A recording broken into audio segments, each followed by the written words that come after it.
మూసధోరణి చిత్రాల మధ్య విడుదలైన కళ్ళు విశేష ప్రేక్షకాదరణతో ఘన విజయాన్ని అందుకుంది. ఎన్నో ప్రశంసలు, మరెన్నో అవార్డులు వచ్చాయి. అంతర్జాతీయ చిత్రోత్సవంలోనూ ఈ సినిమాని ప్రదర్శించారు. చాలా మంచి బాడీ అండి. విపరీతంగా ఎక్సర్సైజ్లు అవి చేస్తూ ఉంటారా? విపరీతంగానే చేస్తాను. అంటే రోజుకో 3 తెలుగు పాటలు, 3 తమిళ పాటలు, 2 కన్నడం పాటలు, మలయాళం పాట, హిందీ పాట, అడపదడప బాత్రూమ్ సింగింగ్, ఇవన్నీ గొంతుతోనే కదండి ఎక్సర్సైజ్ చేస్తాను. ఈ బాడీకి ఎక్సర్సైజ్ లేకుండా పోయిందనమాట. అందుకే ఇలా విపరీతంగా పెరిగిపోయాయి. కళ్ళు సినిమాకి ఎస్పి బాలు సంగీతాన్ని అందించారు. ఆయన నిజ జీవితంలోని పాత్రను ఇందులోనూ పోషించడం మరో విశేషం. నీతికి బూతికి మధ్య ఉన్న వెంట్రుకవాసి తేడాని, ఆ మార్పు ఎందువల్ల వచ్చింది, అది ఎలా పోతుంది, ఇలాంటి విషయాలకు కథలో భాగంగానే సమాధానాలు చెప్పడం విశేషం. అవును బాలుగారు, మీరు మంచి పాటలు పాడతారు, బూతు పాటలు పాడతారు. బూతు పాటలు పాడేటప్పుడు మీకు బాధ కలగదా? మీరన్నది నిజమేనండి. అమ్మకి నీ అమ్మకి మధ్య దూరమే కదండి ప్రపంచం. నీతికి బూతుకి తేడా తెలియాలంటే జనానికి ముందు మనం బూత్ అంటే ఏమిటో తెలియజెప్పాలి కదా. ఆ బూత్ ఏమిటో తెలుసుకునే రోజులు వస్తే వాళ్లే బూతులు తిడుతూ మా వెంట పడతారు. కథానాయకుడి ఊకదంపుడు డైలాగులు, కథానాయిక అందచందాల ఆకర్షణలు లేకుండానే కళ్ళు అద్భుత విజయాన్ని అందుకుంది. ఈనాడు గ్రూప్ సంస్థల చైర్మన్ రామోజీరావు అప్పట్లో పత్రికాముఖంగా ఈ చిత్రాన్ని ప్రశంసించారు. ముఖ్యంగా ఈ కళ్ళు చిత్రం ఒక గొప్ప ప్రతీకాత్మకమైన ఇతివృత్తంతో కూడిన గొప్ప నాటిక.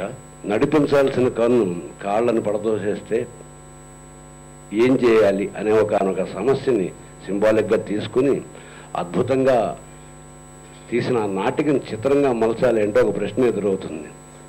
Commercial and non commercial. యాక్చువల్గా commercial, non commercial, parallel, unparallel అంటూ రకరకాల పేర్లతో మనం వ్యవహరిస్తున్నాం. How can a parallel and a commercial things can be moulded together అనేది ఒక గొప్ప క్రాఫ్ట్. అది ఆ రోజు ఆయన అద్భుతంగా సాధించాడు. మహాశక్తి ఫిలిమ్స్ పతాకంపై కళ్ళు చిత్రాన్ని డి విజయ్ కుమార్, ఏఎల్ ఆనందరావు నిర్మించారు. ఏఎల్ కస్తూరి సమర్పించారు. ఆర్థిక ఇబ్బందులు ఎదురైనా 32 రోజుల్లోనే షూటింగ్ పూర్తి చేశారు. కామన్ మ్యాన్కి కూడా ఒక ఆర్ట్ ఫిల్మ్ ఫార్మాట్ ఒకటి ఉంది. ఆర్ట్ ఫిల్మ్ అనొద్దు, గుడ్ ఫిల్మ్, పర్పస్ఫుల్ ఫిల్మ్. ఈ సినిమాని మనం అలవాటు చేయడానికి మనం కొంచెం ఇబ్బంది పడి ఆ కమర్షియల్ సినిమా మధ్యలోంచి దీన్ని కూడా ఒక రకంగా ఇంపార్టెన్స్ తీసుకురావాలి. అందుకనే నేను కళ్ళులో మీకు తెలుసో లేదో 2 కెమెరాలు ఉన్నాయి. ఒరిజినల్ కెమెరా ఆర్టిస్ట్ డాన్సర్స్ కాదు, ట్రూ కెమెరా ఆర్టిస్ట్. అలాగే ఆ సినిమాలో తీసిన ప్రతి ఇన్సిడెంట్ లైఫ్లో నేను చూసిన ఇన్సిడెంట్. పెద్ద పెద్ద నిర్మాతలు, గొప్ప గొప్ప నటులు, దర్శకులు ఎవరైనా కానివ్వండి, నెక్స్ట్ జనరేషన్ నవ రచయితలకి, కాబోయే దర్శకులకి, అయితే అయిన దర్శకులకి, ఇంకోళ్ళకి, పర్టికులర్గా డబ్బులు సంపాదించే హీరోలకి జన్మకో శివరాత్రిలాగా అప్పుడప్పుడు ఒక మంచి సినిమా చేయండి, ఇలాంటి సినిమా చేయండి. కళ్ళు చిత్రానికి విమర్శకుల ప్రశంసలే కాదు, 4 నంది అవార్డులు సహా లెక్కలేనన్ని పురస్కారాలు వచ్చాయి. అంతర్జాతీయ చలనచిత్రోత్సవాల్లోనూ ప్రదర్శితమైంది. అందుకే ఈ చిత్రం ఓ కళాఖండంగా చరిత్రలో నిలిచిపోయింది. మరెన్నో సినిమాల నిర్మాణానికి స్ఫూర్తినిచ్చింది. ఆర్టిస్టుల దగ్గరికి వెళ్లకుండా కొత్త వాళ్ళతో ఈ సినిమా తీయాలి అనే ఆలోచనే రఘు గొప్ప దర్శకుడు అనిపించింది. కొత్త వాళ్ళతో ప్రయోగం చేయడం, నిజంగా కొత్త వాళ్ళతో మన వాళ్ళు చాలా సినిమాలు తీస్తూ వచ్చారు. ఇవాళ ఆ ప్రయోగాలు, ప్రయత్నాలు పోయాయి. జనం పొల్యూట్ కాలేదు.